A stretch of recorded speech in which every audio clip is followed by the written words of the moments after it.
ஓம் மகா கணபதியே நமக. குரு வாழ்க, குருவே சரணம். ஆன்மீக அன்பர்கள் அனைவருக்கும் இனிய வணக்கங்கள். நம்ம இந்த வீடியோ மூலயமாக 2025ஆம் ஆண்டிற்கான கார்த்திகை மாத ராசி பலன்களை பார்க்க இருக்கிறோம். குறிப்பாக இந்த வீடியோவானது பார்த்தோம் அப்படின்னாக்கா மீன ராசி அன்பர்களுக்கான வீடியோ. இந்த மீனராசி அன்பர்களுக்கு கார்த்திகை மாத கிரகநிலை ஆரம்பிப்பது உங்களுடைய ராசிநாதன் சொல்லக்கூடிய கிரகமான குரு பகவான் உங்களோட ராசிக்கு 5ஆம் இடத்துல உச்சபலம் பெற்று உட்கார்ந்திருக்கார். இது ஒரு மிகப்பெரிய அதிர்ஷ்டத்தை வாரி வழங்கக்கூடிய ஒரு நிகழ்வு அப்படின்றதான் சொல்லணும். இது குறிப்பிட்ட காலகட்டத்தில் திடீர்னு ஒரு மாற்றத்தை ஏற்படுத்திட்டு போகக்கூடிய நிகழ்வுகளாக இருக்க போகுதுங்க. அதனால் இந்த நேர காலகட்டத்தை, அது முக்கியமாக இந்த கார்த்திகை மாத காலகட்டத்தை எந்த அளவுக்கு நீங்கள் செவ்வனே பயன்படுத்துகிறீங்களோ அந்த அளவுக்கு வருமானங்கள் பெருகக்கூடிய காலகட்டம்னு சொல்லணும். ஏன் சார் இப்படி சொல்கிறீங்கனாக்கா, உண்மையாலுமே இந்த மீனராசி அன்பர்களின் வாழ்க்கையில் கடந்த ஒரு 1.5 வருடம் சொல்ல முடியாது, 2 வருட காலமாகவே சோதனைக்கான காலகட்டம் தான் சொல்லணும். எது செய்தாலும் தடை, தாமதங்கள், வம்பு வழக்குகள், சட்ட சிக்கல்கள், மன நிம்மதி குறையிறது, பொருளாதார நெருக்கடிகள், கடன் சொல்லக்கூடிய அமைப்புகள், சொந்த பந்தத்தினால பிரச்சனைகள், இதுன்ற மாதிரி பல்வேறுபட்ட பிரச்சனைகளை நீங்கள் சந்திக்கணுன்றது. அந்த பிரச்சனைகள் எல்லாமே இன்னமும் தொடர்ந்துக்கிட்டு தான் இருக்குன்றது விதிங்க. ஆனால் இந்த நேர காலங்களில் ஏனோ உங்களுக்காக இந்த நேர காலங்களில் குரு பகவான் அதிசாரமாக உங்கள் ராசிக்கு 5ஆம் இடத்துலேருந்து உங்கள் ராசியை பார்க்கக்கூடிய அமைப்புகள் வந்ததுனால, குருவின் பார்வையில் இந்த சனி பகவான் படுறதுனால குரு பார்க்க கோடி சாபங்கள், கோடி குற்றங்கள் விலகுன்ற விதியின் அடிப்படையில் உங்களுக்கு 7 சனியின் தாக்கங்கள் ஓரளவுக்கு முற்றுப்புள்ளி வைக்கக்கூடிய அமைப்புகளாக இருந்துகிட்ருக்கு. எதிர்கால வாழ்க்கை திட்டமிடுறதுக்கான ஒரு நல்ல நேரமாக இருக்குது. இந்த நேர காலகட்டத்தில் ஏதாவது புதிய முயற்சி எடுக்கிறதோ, புதிய தொழில் தொடங்குவதோ, உத்தியோகம் சம்மந்தப்பட்ட முயற்சிகளை தேர்வு பண்ணுறதுக்கோ, அரசாங்க உத்தியோகத்துக்காக முயற்சி எடுக்கிறதுக்கான ஒரு நல்ல ஒரு காலகட்டமாக இந்த நேரம் உதயமாக போகுதுங்க. இந்த ஒரு மாத காலகட்டத்தில் பார்த்தோம் அப்படின்னாக்கா உங்களோட தெளிவான சிந்தை இருக்கும். இது செய்யலாமான்னு நினைப்பீங்க, உங்கள் மனசு சொல்லணும், டக்குன்னு செய்வீங்க, வெற்றி பெற்று வந்துடுவீங்க. இதுக்கு முன்பாக ஒரு செயலை செய்யலாமான்னு தோணி அதை பல்வேறுபட்ட டிசிஷன் எடுத்து திரும்ப செய்யலான்னு போய் அதில் பிரச்சனையாகி அப்புறம் வெளியில் வந்து வேணான்னு போட்டுட்டு வந்த உங்களுக்கு இந்த மாதத்தில் நடக்கக்கூடிய நிகழ்வுகள் உங்களுக்கு சாதகமான ஒரு காலகட்டங்களாக இருக்குது. சரியாக வாய்ப்புகளை பயன்படுத்தி கொள்ளுங்கள். இந்த குருவின் பார்வையும் பார்த்தோம் அப்படின்னாக்கா உங்களோட ராசிக்கு 9ஆம் இடத்துக்கு படம் இருக்குங்க. இந்த 9ஆம் இடமானது தந்தை வழி, பாட்டன் வழி, முப்பாட்டன் வழி சொத்துக்களை கொடுக்கும். உங்களோட குலதெய்வத்தின் அருள், இஷ்ட தெய்வத்தின் அருள்களை கொடுக்கக்கூடியதெல்லாம் 9ஆம் இடம். அப்போ ஓடி போனவனுக்கு 9ஆம் இடத்துல குருன்ற மாதிரி 9ஆம் இட பார்வையானது உங்கள் ராசிக்கு கிடைக்கிறதுனால உங்களுக்கு இந்த நேர காலங்களில் தந்தை வழி, பாட்டன் வழி, முப்பாட்டன் வழி சொத்துக்கள்னால ஆதாயங்களை பெறக்கூடிய ஒரு காலகட்டங்களாக இந்த மாதம் உதயமாக போகுது. அதனால் மீனராசி அன்பர்களுக்கு குருவின் பரிபூர்ண பார்வை 9ஆம் இடத்துக்கு கிடைக்கிறது யோகமே. அடுத்து உங்களோட ராசிக்கு 11ஆம் இடத்துக்கு லாபஸ்தானத்துக்கு குரு பகவான் பார்த்தாருன்னா லாபங்கள் அதிகரிக்கக்கூடிய காலகட்டங்கள். என்றைக்கோ உழைச்சி கொடுத்துருப்பீங்க, ஆனால் அன்றைக்கி பணம் வசூல் கொடுத்துருக்க மாட்டாங்க. திடீர்னு இந்த நேர காலகட்டத்தில் ஐயா இந்த சாமி உங்களோட வட்டி முதலமும் உங்கள் பணத்தை வச்சுங்க அப்படின்ற மாதிரி கொடுக்கக்கூடிய ஒரு காலகட்டங்கள், உயிர் சொத்துக்கள் கிடைக்கக்கூடிய ஒரு அமைப்புகள், இது எல்லாமே இந்த நேர காலகட்டத்தில் நடக்கிறதுக்கான வாய்ப்புகள் இருக்குது. இந்த மாத காலகட்டங்கள் உங்களுக்கு ஓரளவுக்கு வளர்ச்சி நிறைந்த ஒரு அமைப்புன்னு தான் சொல்லணும். அடுத்ததாக பார்த்தோம்னாக்கா 12இல் ராகு பகவானும் 6இல் கேது பகவான் இருக்கனால ஊரை விட்டு வெளியூர், வெளிமாநிலம், வெளிநாடு தொடர்பு பெறணும்னு நீங்கள் ஆசைப்பட்டீங்கன்னா கண்டிப்பாக 2026 ஜூன் மாதத்துக்குள்ளார வெளிநாடுகளுக்கான வேலை வாய்ப்புகளை முயற்சி எடுத்துக்கங்க. ஆனால் அதுக்கு பிறகு பார்த்தீங்கன்னா அந்த வாய்ப்புகள் கிடைக்காது. அந்த முயற்சிகள் இந்த நேரம் தான் ஒரு சாதகமான ஒரு சூழல்களாக இருந்துகிட்ருக்கு அப்படின்னு சொல்லலாம். 6ஆம் இடத்துல கேது இருக்கிறனால கண்டிப்பாக எதிரிகள் உங்களுக்கு அதிகமாக இருக்க மாட்டாங்க. எதிரிகள் இருந்தாலும் நீங்கள் விட்டு விலகி வந்துடுவீங்க. அதுக்கான அமைப்புகள் இருந்துகிட்ருக்கு. அடுத்தது 8ஆம் இடத்துல சுக்கிரனும் சந்திரனும் சேர்ந்து இருந்தாங்கன்னா மழலாவிய யோகம் உருவாக போகுது. ஏன்னா அதில் சுக்கிரன் ஆட்சி பலம் பெறுகிறார். 8ஆம் இடம் புதையலை குறிக்கக்கூடிய இடம், 8ஆம் இடம் ரகசியமான ஒரு செயல்களை சொல்லக்கூடிய இடம். அப்போ இந்த நேர காலகட்டத்தில் 8ஆம் இடத்துல சுக்கிரன் இருந்தார்னா அவங்களோட ரகசியமான ஒரு சில விஷயங்கள் சாதகமாக முடியறதுக்காகவும், அதே போல் மகாலட்சுமி யோகத்தினால திடீர் அதிர்ஷ்டங்கள், திடீர் பணவரவுகளுக்காகவும் ஒரு உன்னதமான காலகட்டங்களாக இருந்துகிட்ருக்கு. அடுத்து 9ஆம் இடத்துல பார்த்தோம்னாக்கா சூரியன், செவ்வாய், புதன் 3 கிரகங்கள் இருக்குது. அப்போ 7ஆம் அதிபதியான புதன் பகவான் 9ஆம் அதிபதியோட செவ்வாயோட தொடர்பட்டால் திருமணமாகாத நபர்களுக்கு திருமண வாய்ப்புகளும், குழந்தை பேர் இல்லாத நபர்களுக்கு குழந்தை பேர்களும் உருவாகிறதுக்கான வாய்ப்பு உண்டு. அப்போ இந்த நேரத்தில் திருமணம் பண்ணிக்கலாமான்னா 100க்கு 100 பண்ணிக்கிறதுக்கான ஒரு காலகட்டங்களாக இருந்துகிட்ருக்கு. வெற்றி வாய்ப்புகள் உங்களுக்கு சாதகமாக இருந்துகிட்ருக்கிறத பார்க்க முடியுதுங்க. அப்போ உங்களுக்கு ராசிக்கு 6ஆம் அதிபதியான குரு பகவான் தனக்கு 9ஆம் இடம் தான்னா தந்தை வழி, பாட்டன் வழி, முப்பாட்டன் வழி சொத்துனால பழைய சொத்துக்களை விற்றுட்டு புதிய சொத்துக்களை வாங்கக்கூடிய ஒரு யோக காலகட்டமாகவும் இந்த நேரம் உதயமாகுது. அப்போ இந்த மாத காலகட்டத்தை கொஞ்சம் சரியாக செவனே பயன்படுத்தி கொள்ளுங்க. ஆனால் இந்த மாத காலகட்டத்தை மட்டும்தான் சொல்கிறேன். அதுக்கு பிறகு உங்களோட வாழ்க்கையை முழுமையாக தீர்மானம் பண்ணணும், உங்களோட எதிர்கால அமைப்புகளை தெளிவாக திட்டமிடணும்னு நீங்கள் ஆசைப்பட்டீங்கன்னா யோசிக்காமல் உங்களோட சுய ஜாதகத்தை பாருங்கள். ஏன் என்ன காரணம்னா, உங்களோட சுய ஜாதகத்தில் இன்றைக்கி 7.5 சனி போயிட்டுருக்கு. இன்னமும் ஒரு 5 வருட காலகட்டத்துக்கு இதோட தாக்கங்கள் தொடர போகுதுங்க. அப்போ அதனால் இந்த மாத காலகட்டத்திலேருந்து உங்களோட சுய ஜாதகத்தை உங்கள் தகுந்த ஜோதிடர், உங்களோட குடும்ப ஜோதிடர்கள் யாராக இருந்தாங்கன்னா அவங்ககிட்ட கொடுத்துட்டு ஒரு தடவை செக் பண்ணி பார்த்துட்டு அதுக்கப்புறம் எந்த முயற்சியில் எடுத்தாலும் அது உங்களுக்கு சாதகமான சூழல்களை ஏற்படுத்தி தரும். இல்லையே நீங்கள் எந்த வழியில் போகிறீங்கன்ற மாதிரி தெரியாமல் ஒரு அகல கால் வச்சு நீங்கள் அதனால் பிரச்சனைகள் வந்து போல் இருக்குது. சுருக்கமாக சொல்லணும்னு நினச்சினாக்கா இன்னொரு 4-5 வருட காலகட்டத்துக்குள்ளார அழியா சொத்துக்கள் வாங்கி வீடு மனை வாசல் வாங்கி வீடு மனை வாசல் கட்டணும்னா கட்ட தொடங்கிடுங்க. ஆனால் புதிய தொழில் தொடங்குறதோ, உத்தியோகம் பார்க்குறதோ, ஜாமீன் கருத்து போடுறதோ, கொடுக்கல் வாங்கல் விஷயம் மட்டும் கொஞ்சம் செய்யாதீங்க. ஆனால் இந்த மாத காலகட்டங்கள் ஒரு சில முயற்சிகள் எடுக்கிறது சாதகமாக இருக்குது. அதனால தான் உங்களோட சுய ஜாதகத்தையும் ஒரு தடவை ஒப்பிட்டு பார்த்துட்டு அதுக்கு பிறகு முயற்சி எடுக்கிறது ஒரு சாதகமாக இருக்கும். முயற்சி எடுத்து பாருங்கள், கண்டிப்பாக வெற்றி பெறுவீர்கள். நன்றி, வணக்கம். மீனராசி சயனத்துக்குரியது மீனராசி, போகத்துக்குரியது மீனராசி, மோகத்துக்குரியது மீனராசி, பொறுமைக்கு உரியது மீனராசி, தாய்மைக்கு உரியது மீனராசி, தகையில்லா சான்றிதழுக்கு உரியது மீனராசி. இத்தனை நன்மை. அடுத்த பாயிண்ட் இருக்குது இல்லை, அதுக்கு ஆப்போசிட் வில்லங்கம் பிடிச்சது மீனராசி, பிரஸ்டீஜ் பார்க்கறதும் மீனராசி. 4 டீ வாங்கி கொடுக்கும் வந்துடாது. என்னப்பா நான் எத்தனை டீ? 4 டீ, இன்னும் 2 வாங்கி கொடு, அதுக்கு பிரஸ்டீஜ். வெளிநாட்டுக்குரியது, விவேகத்துக்குரியது, மதிப்பு மரியாதைக்கு உரியது. அது மட்டும் இல்லை, தாய் எங்கே இருக்காங்க, என்ன பண்ணுறாங்க, இன்னைக்கு எந்த சந்தோஷத்தில் இருக்காங்களா, இன்னைக்கு எந்த நோயில் இருக்காங்களா, இன்னைக்கு வைத்தியம் பார்த்தாங்களா, மாத்திரை சாப்பிட்டாங்களா, இன்னைக்கு என்ன சாப்பாடு சாப்பிட்டாங்க, 24 hours அவங்க வீடியோ காலும் ஆடியோ காலே பார்க்கக்கூடிய குணம் கொண்ட ராசி மீனராசி. ஒரு நாளாவது பேசாமல் இருக்கக்கூடாது. ஒரு நாளைக்கு 1 தடவை 3 தடவை பேசணும். பாசம், ஜலம், உபயம், வெறி. ஒரு பெண்ணை பார்த்துட்டா போதும், பேசும் தொட்டிக்கு அவனை தூக்க வராது. அதுவும் மீனம்தான்.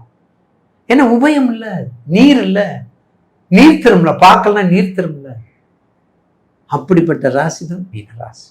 அப்ப கார்த்திகை மாசம் உங்க ராசிக்கு கண்டிப்பாக பாக்கியாதிபதியே அவர் தான். உங்க ராசிக்கு 9 செவ்வாய், அந்த செவ்வாயோட சேர்ந்து சூரியனும் ஆதித்யனும் இருக்கிறார். அப்ப சூரியன் கார்த்திகை மாசத்துல அழகா விருச்சகத்தில் இருக்கும்போது செல்வாக்கும் சொல்வாக்கும் வீர தீர செயல்களும் அறியாமையை போக்கி ஆசை வார்த்தையை கூட்டி நிறைவேற்றுவதும், அறியாமையை போக்கி ஆசை வார்த்தை கூட்டி நிறைவேற்றுவதும், தகையில்லா சொல்லும் மதிப்புக்குரியதும் மீனம்தான். என்னங்கய்யா இப்படி சொல்லிட்டு போறீங்க, நாங்க படுற கஷ்டம் எங்களுக்கு தான் தெரியும். அடுத்து வரல, அவசரப்படாதீங்க. எல்லா வகையிலையும் சிறப்பா இருக்கிறது, ஆனா இந்த ஒரு வகைக்கு மட்டும் வரலையா? என்னங்க 7 சகல ரோக நிவாரணி, சகல சம்பத்தும் கொடுக்கக்கூடியவன், சகல சம்பத்தும் கொடுக்கக்கூடியவன். நதி நமக்காக ஓடுகிறதா, மரத்துல இருந்து கனி நமக்காக வருகிறதா? எல்லாம் நம்ம நினைச்சிட்டு இருக்கிறோம். எல்லாம் இயற்கையை நோக்கி போகின்றது. அதுல நம்ம கொஞ்சம் வாழ்ந்துகிட்டு இருக்கிறோம். பஞ்சபூதத்தினுடைய அடிமைகள் நம்ம எல்லாம், பஞ்சபூதத்தினுக்கு கீழே நம்ம எல்லாம் வாழ்ந்துகிட்டு இருக்கிறோம். அப்ப எப்படிப்பட்ட அந்த சமுதாயத்தை நம்ம எப்படி இருக்கணும் என்பதை நிர்ணயம் செய்யக்கூடிய தன்மை மீனத்துக்கு உண்டு. அப்படியே எதை செஞ்சா நன்மை, எதை செய்யாவிட்டால் தீமை வராது என்ற மெஷர்மெண்ட் பார்க்கறது மீனம்தான். ராசிக்கு பாக்கியாதிபதியா செவ்வாய் இங்க இருக்காரு. 20 வரையும் செவ்வாய் இங்க இருக்காரு. அங்கிட்டு 10 நாள் கார்த்திகை முழுவதும் செவ்வாய். அப்ப பங்குனி மாசத்துல குழந்தைகள் பிறக்கிறதும், பங்குனி மாச திருமணங்கள், பங்குனி மாச வைபவங்கள், பங்குனி மாசத்துல 7 நடக்குது இல்ல, அப்ப 7 நடந்தா கல்யாணம் நடக்கும் இல்ல. பொங்கு சனியான்னு பாருங்க, முதல் சுற்றா, 2வது சுற்றா, 3வது சுற்றா, வயசை பாருங்க. வயசை பார்த்துக்கிட்டு சுற்ற பார்த்துக்கிட்டு கணக்கீடு பண்ணிக்கிட்டு பக்கத்துள்ள ஜோதிடத்துல கேட்டுக்க, பக்கத்துல கேளுங்க. அதனால தவறே கிடையாது இல்லையா? நீங்க தான் விளக்கமா உண்மையா சொல்றீங்க, அது வேறு விஷயம். உங்களுக்கு சௌரியம் எங்க இருக்கோ அந்த இடத்துல பார்க்கணும். நேயர்கள் அதுதான் முக்கியம். அப்போ மீனத்திற்கு நல்ல காலம் இதுவரை உண்டு. தற்போது சனீஸ்வருடைய ஆதிக்கத்துக்கு, 7.5 சொல்லக்கூடாது, சனீஸ்வருடைய ஆதிக்கம் அங்கே செயல்படுவதனால், சனீஸ்வருடைய ஆதிக்கம் அங்கே செயல்படுவதனால் கொஞ்சம் கவனமாக, குடும்பத்தில் கவனமாக, குழப்பம் இல்லாமல் இருப்பதற்கு, கணவன் மனைவி உறவு சீராக இருப்பதற்கு, குழந்தைகள் பிறப்பதற்கு, குழந்தைகளுடைய அந்த கன்சீவ் எல்லாம் ரொம்ப கவனமா இருங்க இந்த காலத்துல. இந்த காலத்து குழந்தைகளுக்கு ரொம்ப சாப்பாட்டுலாம் நல்ல சாப்பாடு இல்லை. கணவன் மனைவி உறவுக்கும் சரி, பிரிவுக்கும் சரி, உயிர் தன்மைக்கும் சரி, உயிர் தன்மையே இல்லை. அந்த உயிர் தன்மைக்கும் நல்லா சாப்பிடுங்க, நல்ல ஜென்ரேஷனை கொண்டு வாங்க, நல்ல குழந்தைகளுக்கு கற்றுக் கொடுங்க, நல்ல சொற்களை கற்றுக் கொடுங்க, நல்ல வாழ்க்கையை கற்றுக் கொடுங்க. மொபைலை கை விட்டுருங்க, மொபைலை கை விட்டுருங்க. நம்மளோட சேர்றது தாய், தகப்பன், குழந்தை, குடும்பம் அப்படிங்கிற உணர்வோட இருந்தா மட்டுமே இந்த காலத்துல நம்ம உலகத்தோடொட்ட ஒழுகல் பல கற்றும் கல்லாராய்விலா, அவங்களோட சேர்ந்து போயிடணும். தனியா நின்றா மாட்டிக்கிறோம். ஏன்னா 7.5 சுற்று, குடும்பம் சந்திரன், மாசத்திலேயே சந்திரன், சனி சந்திரன், சித்திர நட்சத்திர சாரம். அப்ப எப்படி இருக்கும் குடும்பம்? ரொம்ப கவனமா இருக்காங்க, ரொம்ப எச்சரிக்கையா இருக்கணும் இந்த 7.5 நடக்கும் பொழுது. அப்ப கண்டிப்பாக வெளிநாடு, வெளி மாநிலம், வெளி வாழ்க்கை, நாகரிக வாழ்க்கை, மொழி, கண்டிப்பாக வேற வேற இனம், ஜாதி, மதத்துல திருமணம் நடப்பது, அந்த மாதிரி வரக்கூடியது, அறிவாளியா இருப்பது, இந்த மாதிரிலாம் வரக்கூடிய நேரங்கள் இந்த கார்த்திகை மாசம் உங்களுக்கு நிச்சயமாக 7.5 சனீஸ்வரருடைய ஆட்கொடுமையா இருந்தாலும் கார்த்திகை மாசம் ஒரு செழிப்பான மாசம். கார்த்திகை மாசம் உயர்வை தரக்கூடிய மாசம். கார்த்திகை மாசம் எல்லா வகையிலும் சிறப்பாக இருக்கக்கூடிய மாசமாக நிச்சயமாக கண்டிப்பாக உண்டு உண்டு என்பதில் மாற்று கருத்து இல்லை. குரு வழிபாடு, குரு வழிபாடு, குகை நமச்சிவாயர், குரு நமச்சிவாயர். மெய்யே உன் பொன்னடியை கன்றென்று மூடுற்றேன், மெய்யே உன் பொன்னடியை கன்றென்று மீதுற்றேன். 32 வயதுல நம்மலாம் 70 எதுக்கு, 80 எதுக்கு? 32லயே உலகத்தை ஆட்டி படைத்து இறைவனோடு இறைவனு சேர்ந்தார்ல மாணிக்க வாசகர் குரு. 32லயே உலகத்தையும் அடக்கிட்டார். அதுக்குத்தான் நம்ம சொல்றது ஒன்றாதல், உடனாதல், வேறாதல்.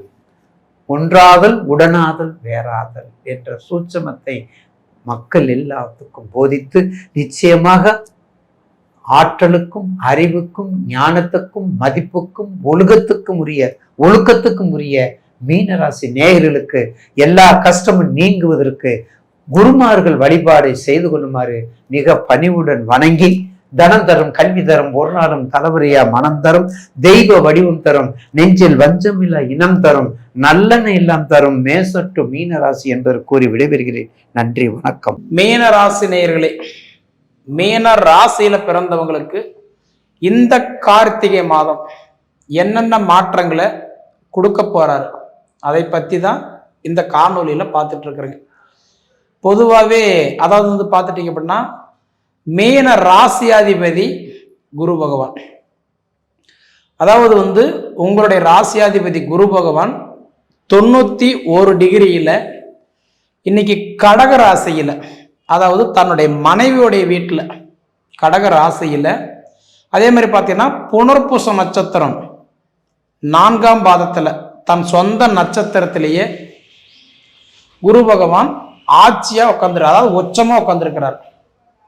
அப்போ உச்சமா உட்காந்துருக்கிறவர், உச்சம்னா நல்லதா கெட்டதா அப்படின்னா, இப்போ ஒரு 100% இருக்குது அப்படின்னா, ஒரு கிரகம் உச்சம் அடையும் போது அது 100லிருந்து 200% பலன் கொடுப்பார். நீச்சம் அடையும் போது 100லிருந்து 0க்கு வந்துருவார். அதாவது அந்த கிரகம் வேலை செய்யாது. நீச்சம் அப்படின்னா செயல் இழந்துட்டாரு, உச்சம் அப்படின்னா அதிர்ஷ்டம். அதிர்ஷ்டம்னா நல்லது கொடுக்க போறாருன்னு நினைக்கலாம். இப்படி இருக்கக்கூடிய உங்களுடைய ராசியாதிபதி குரு பகவான் இப்போ உட்கார்ந்து இருக்கக்கூடிய இடம் எங்கன்னு பார்த்தீங்கன்னா உங்க ராசிக்கு 5வது பாவகத்துல உட்கார்ந்துருக்கிறார். பொதுவாகவே ஒரு ஜாதகத்துக்கு 5ஆம் இடம்ன்றது ரொம்ப முக்கியமான இடம். ஏன்னா 5ஆம் இடம்ன்றது புத்திரஸ்தானம், பூர்வ புண்ணிய ஸ்தானம். புத்திரஸ்தானம்னா குழந்தை பாகி பெருகிற இடம். ஒருத்தருக்கு குழந்தை இல்லைன்னா நம்ம யார்கிட்ட முதல்ல என்ன கேட்குறோம்? ஐயா எனக்கு குழந்தை பாக்கியம் இல்லை, குரு பகவான் எனக்கு நல்ல நிலைமையில் இருக்கிறாரா, கொடுப்பாரா? ஏன்னா புத்திர பாக்கியத்தை கொடுக்குறவரே குரு பகவான் தான். புத்திரஸ்தானத்துக்கு அதிபதி யாருன்னாவே குரு தான். அதை முதல்ல நல்லா தெரிஞ்சுக்கோங்க. அப்போ குரு 5ஆம் இடத்துல புத்திரஸ்தானத்துல, அதுவும் குறிப்பா உச்சமடைஞ்சு உக்காந்துருக்கிறார் அப்படின்னா 20ஆம் தேதி வரைக்கும் அற்புதமான வாய்ப்பு. அப்ப 20ஆம் தேதி வரைக்கும் குரு என்ன பண்றாரு? புத்திரஸ்தானத்துக்கு சப்போர்ட் பண்றாரு. சரிங்களா? அப்ப 20ஆம் தேதிக்கு மேல என்னங்க பண்றாருன்னு பார்த்தோன்னா 5ஆம் இடத்துல இருந்து உங்களுக்கு அப்படியே ரிபேஸ்ல 4ஆம் இடத்துக்கு வராரு. அதாவது எங்க வராரு அப்படின்னா மிதுன ராசிக்கு வராரு. அப்ப குரு பகவானுடைய பார்வை எடுத்துக்கிட்டீங்கன்னா 5, 7, 9. எப்பயுமே குருவுடைய பார்வை முதல்ல தெரிஞ்சுக்கோங்க. 5, 7, 9. அப்ப பார்த்தா இப்ப கடக ராசியில உட்கார்ந்து இருக்கக்கூடிய குரு பகவான் 5ஆம் இடமா பார்த்தா விருச்சிக ராசி பார்க்கிறார். 7ஆம் இடமா பார்த்தா மகர ராசி பார்க்கிறார். 9ஆம் இடமா பார்த்தா உங்க ராசி தான் பார்க்கிறார். அப்ப இந்த கார்த்திகை மாதம் 20ஆம் தேதி வரைக்கும் குரு பகவான் உங்க ராசி தான் பார்க்கிறார். அதுதான் குரு பார்வைப்பட்டால் கோடி நன்மை. அப்ப 20ஆம் தேதி வரைக்கும் பார்த்தா குரு உங்க ராசி பார்க்கறதுனால முதல் வாய்ப்பு என்னன்னா புத்திர செல்வங்கள் பெருகும். அதே மாதிரி இந்த திருமண தடைகள் எல்லாம் விலகும். குறிப்பா இந்த காதல் விவகாரம் எல்லாம் கைகூடி வரும். காதல் பிரச்சனை எல்லாம் சரியாகும். இன்னாருக்கு இன்னாருன்னு முடிவு பண்ணி அதாவதுன்றது கை நினைச்சு பத்திரிகைக்கு வரைக்கும் போய் இது மாப்பிள்ளை இது பொண்ணுன்னு கூட தடைப்பட்டவங்களுக்கு கூட கண்டிப்பா இது ஒரு வாய்ப்பா திருமணம் ஆகிறதுக்கு ஒரு வாய்ப்பு உண்டு.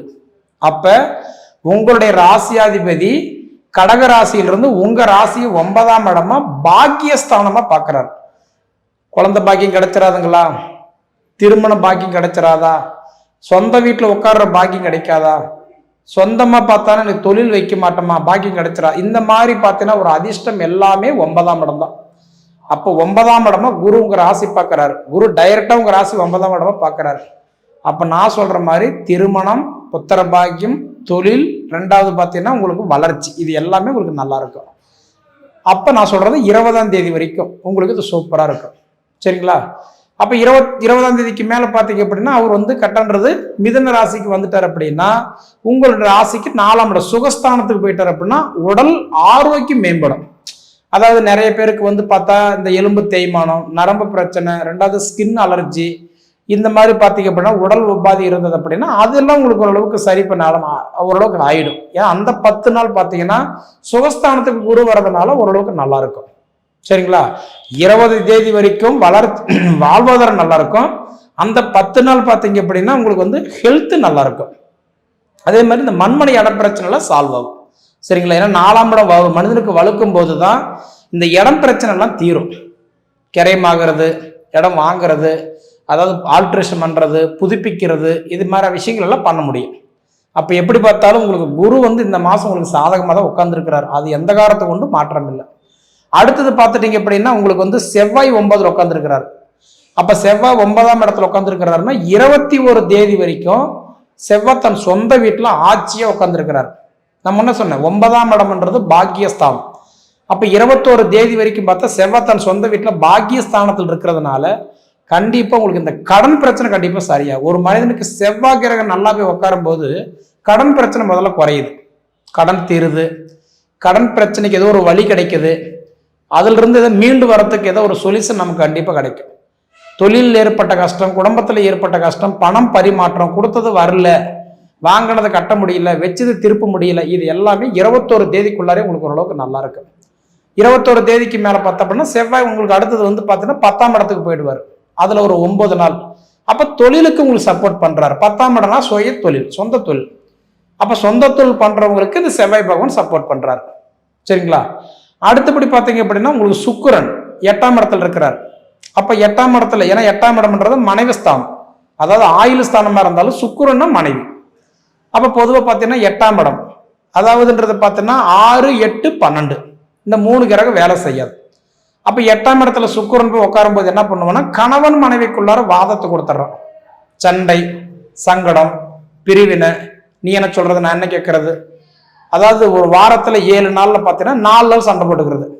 அப்ப இந்த மாதிரி இடமெல்லாம் பார்த்தீங்க அப்படின்னா சுக்கிரன் 8ஆம் இடம் அதுல இருந்து 9ஆம் இடம் 10ஆம் தேதி அன்னைக்கு வராரு.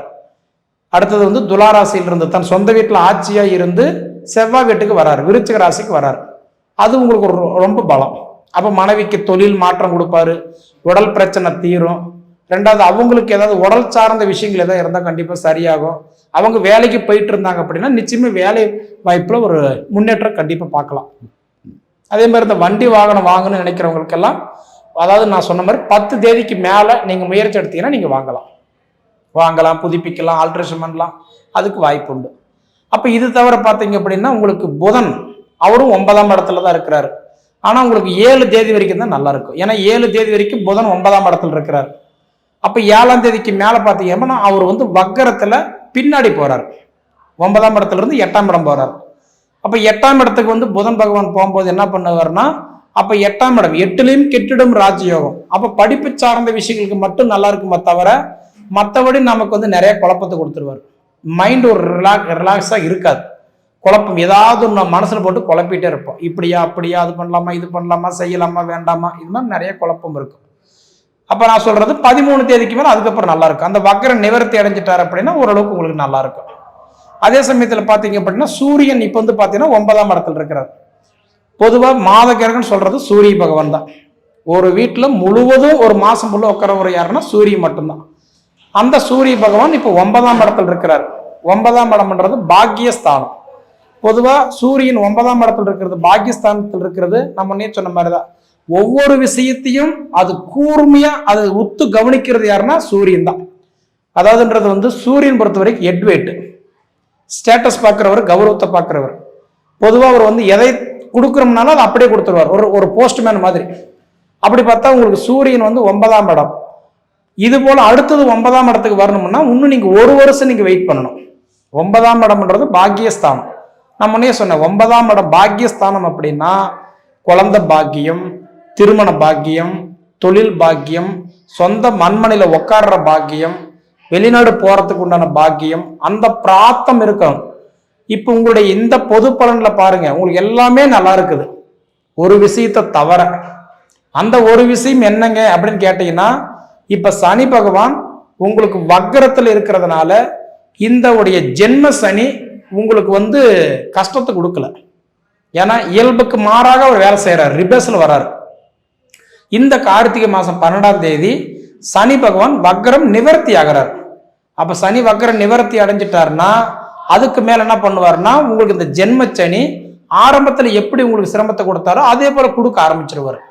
அதனால எப்படி பார்த்தாலும் சனி பகவான் மட்டும்தான் உங்களுக்கு இப்போ ஒரு வெள்ளை சட்டையில பட்ட ஒரு கரும்புள்ளி மாதிரி ஒரு பிரச்சனையா நிக்கிறார தவிர மீதி நவகிரகங்கள் எல்லாமே உங்களுக்கு ஒரு சாதகமான ஒரு சூழ்நிலை தான் இருக்குது.